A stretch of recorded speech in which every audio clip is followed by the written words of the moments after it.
میرے زندگی کا مقصد تیرے دین کی سرفرازی، میں اسی لیے مسلمان، میں اسی لیے نمازی۔ محترم و مکرم معزز سامعین کرام، السلام علیکم ورحمۃ اللہ وبرکاتہ۔ آج کا جو عنوان رکھا گیا ہے وہ طہارت پر رکھا گیا ہے۔ اسلام میں طہارت کی بڑی اہمیت ہے۔ حضور پاک صلی اللہ علیہ وآلہ وسلم نے ارشاد فرمایا تم صاف ستھرا رہو، کیونکہ اسلام صاف ستھرا مذہب ہے۔ اسلام میں ظاہری پاکیزگی کا بھی حکم دیا جاتا ہے، اسلام میں باطنی پاکیزگی کا بھی حکم دیا جاتا ہے۔ جو انسان طہارت نہیں لیتا وہ انسان کی کوئی عبادت قابل قبول نہیں ہے۔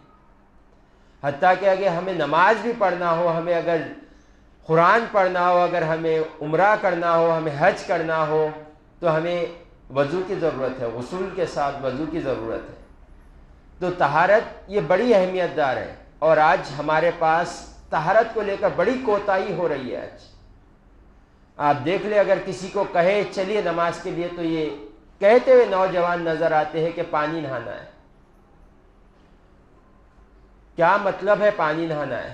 آپ یہ حالت میں آپ گھر سے باہر نکل گئے، جبکہ فرمایا گیا ہے کہ روایتوں میں آتا ہے کہ اگر کوئی بلا عذر ناپاکی کی حالت میں گھر سے نکل جاتا ہے تو ہر شے اس کے اوپر لعنت کرتی ہے۔ کوئی ایسی شے نہیں ہے جس پر اس پر لعنت نہیں کرتی ہے، اور یہ حالت میں ہم گھر سے نکل جائیں۔ اور آج ہم میں دیکھ لیں جتنے لوگ ہیں جو اثرات میں مبتلا ہو گئے۔ اس کی وجہ کیا ہے؟ اثرات آ جانا، آنکھ پہ جن حاوی ہو جانا۔ اس کے کیا ہے؟ بزرگان دین اپنے کتابوں میں لکھتے ہیں یہ اثرات جو آتے ہیں، جو غلیظ جو جنات ہوتے ہیں جو جسم پر قابو پا لیتے ہیں، وہ اس وجہ سے ہے کہ جب وہ ناپاکی میں حالت میں ہوتا ہے۔ اور آج ہم اس کو معمولی بات سمجھ رہے ہیں۔ آپ جا کر دیکھیے کئی رشتے اس لیے نہیں ہو رہے کہ ان کے بچی کے اوپر اثرات ہے۔ کیوں نہیں ہو رہے؟ بچے کو چھوڑ کر کیوں چلے گئے یہ گھر والے؟ بچے کے اوپر اثرات ہے۔ یہ کیوں ہو رہا ہے؟ کیونکہ ہم نے ناپاکی کو اختیار کر لیا ہے۔ تو شیطان ہمارے جسم پر قابو پا لیتا ہے۔ تو ہمیں چاہیے کہ ہم پاکیزگی پہ اختیار کریں۔ ہمیں یہ حکم دیا ہے کہ اگر تم وضو کرے بغیر قرآن کو نہیں چھو سکتے، تم وضو نہیں کرو گے نماز نہیں پڑھ سکو گے۔ تو ہمیں غور کرنا چاہیے کہ جو اسلام بنیادی ہی کاموں پر ہمیں وضو کا حکم دیا جاتا ہے، اور بزرگان دین فرماتے ہیں جو شخص وضو سے ہوتا ہے، جو شخص وضو سے ہوتا ہے، اللہ تعالیٰ اس کے چہرے پہ ایک چمک نور عطا فرماتا ہے۔ تو ہم وضو کریں، ہر حال میں وضو میں رہے۔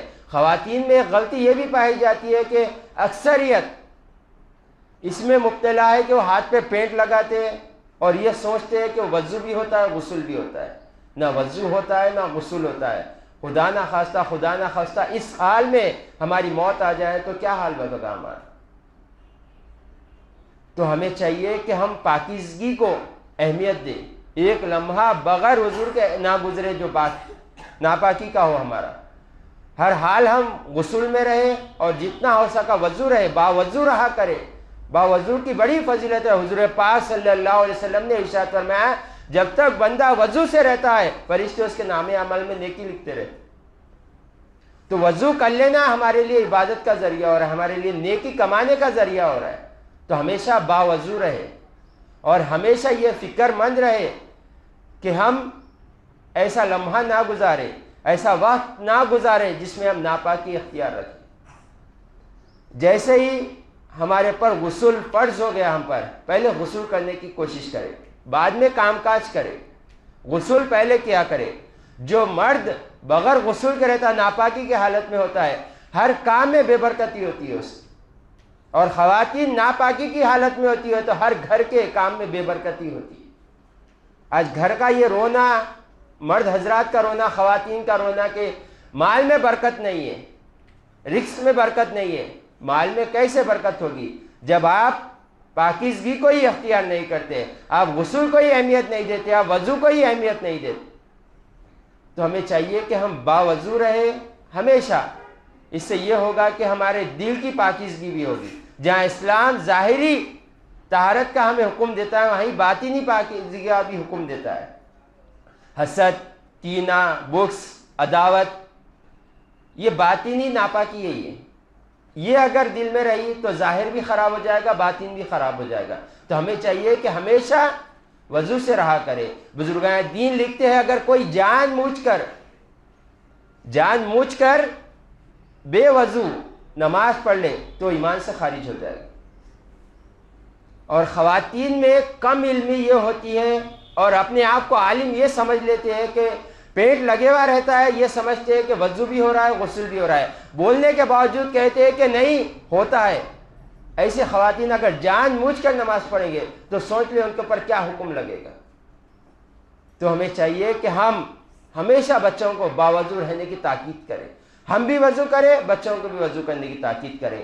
جب وضو ٹوٹ جائیں فوراً وضو کرنے کی کوشش کریں.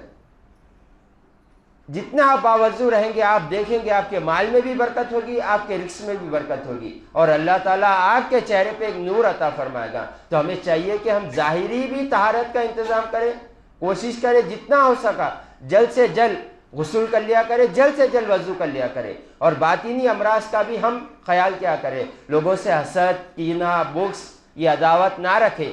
یہ صرف انسان کی عبادت کو ایسے کھا جاتا ہے جیسے آگ لکڑی کو کھا جاتی ہے.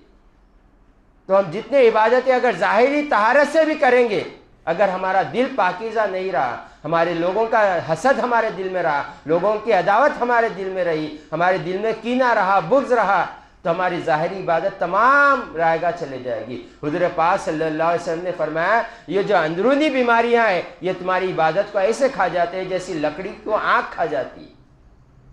تو ہمیں چاہیے ظاہری طہارت کا بھی خیال رکھے اور باطنی طہارت کا بھی خیال رکھے. وآخر دعوانا الحمدللہ رب العالمین.